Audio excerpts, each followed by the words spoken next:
This is Puru जमचरिया।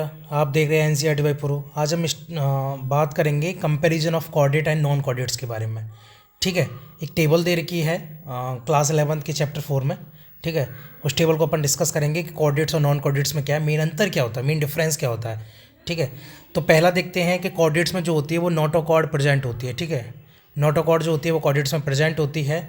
Non coordinates में not a cord जो होती है वो एब्सेंट होती है। ठीक है, तो ध्यान रखना है आपको। ये 5 पॉइंट दे रखे हैं इसमें, 5 काफ़ी इंपॉर्टेंट है, कई बार नीट के एग्जाम में पूछ ले जाते हैं और बहुत बेसिक इन्फॉर्मेशन है जो आपको पता होना चाहिए क्योंकि एक सैलिएंट फीचर है कोऑर्डिनेट और नॉन कोऑर्डिनेट के ये। ठीक है, तो सेंट्रल नर्वस सिस्टम CNS जो होता है वो डोर्सल होता है।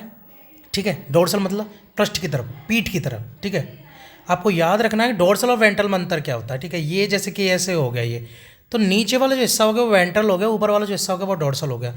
तो जो इसमें सेंट्रल नर्वस सिस्टम पाया जाता है वो पीछे वाले हिस्से की तरफ पाया जाता है। ठीक है, डोर्सल साइड में पाया जाता है। तो सेंट्रल नर्वस सिस्टम इस डोर्सल, हॉलो होता है, खोखला होता है बीच में से। ठीक है, ठीक है, बीच में से खोखला होता है और सिंगल होता है, अकेला। ठीक है, लेकिन नॉन कोऑर्डिनेट्स की बात की जाए तो CNS इज वेंट्रल। वेंट्रल बोले तो आगे की तरफ, मुंह की तरफ, पेट की तरफ। ठीक है, वेंट्रल ठोस होता है, सॉलिड होता है। ठीक है, एंड डबल होता है। ठीक है, डबल होता है। Pharynx perforate by Gill slit. Pharynx जो होते हैं वो गिल स्लिट से परफोरेटेड होते हैं। ठीक है, गिल स्लिट से परफोरेट होते हैं या फिर गिल स्लिट जो है उनमें पाए जाते हैं।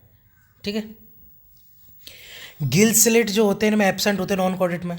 मतलब कोऑर्डिनेट्स में क्या होता है, गिल स्लिट पाए जा रहे हैं, मतलब फेरिंग जो होते हैं वो गिल स्लिट से परफोरेटेड होते हैं, छिद्रित होते हैं एक तरह के। ठीक है, नॉन कोऑर्डिनेट्स में गिल स्लिट पाए ही नहीं जाते। हार्ट जो होता है वो नॉन कोऑर्डिनेट में वेंट्रल होता है, मतलब अपना जो हार्ट होता है वो किधर होता है, वक्ष की तरफ होता है, पेट की तरफ होता है, मुंह की तरफ होता है।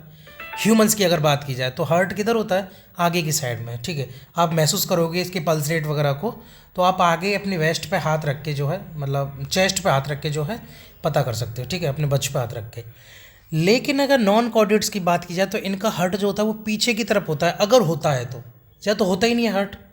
ठीक है, अगर होता भी है तो वो पीछे की तरफ, पीठ की तरफ होता है। अगर आपको जैसे कि नॉन कोऑर्डिनेट्स का जो हार्ट चेक करना है, पल्स रेट वगैरह, तो उसके पीठ की तरफ हाथ करके जो है चेक करना पड़ेगा, हार्ट के ऊपर पीठ की तरफ। ठीक है, और इनमें क्या है, एक post anal part is present, मतलब इनमें जो पोस्ट एनल पार्ट मतलब टेल वाला जो हिस्सा, पूंछ वाला जो हिस्सा होता है वो प्रेजेंट होता है। पोस्ट एनल पार्ट जो होता है वो प्रेजेंट होता है। ठीक है, लेकिन नॉन कोऑर्डिनेट्स में क्या होता है, पोस्ट एनल टेल जो होती है वो एब्सेंट होती है, मतलब जो नॉन कोऑर्डिनेट्स होते हैं उनमें कोई भी पूंछ वगैरह जो है नहीं पाई जाती है। ठीक है, ये आपका टेबल कंप्लीट हुआ। Thank you.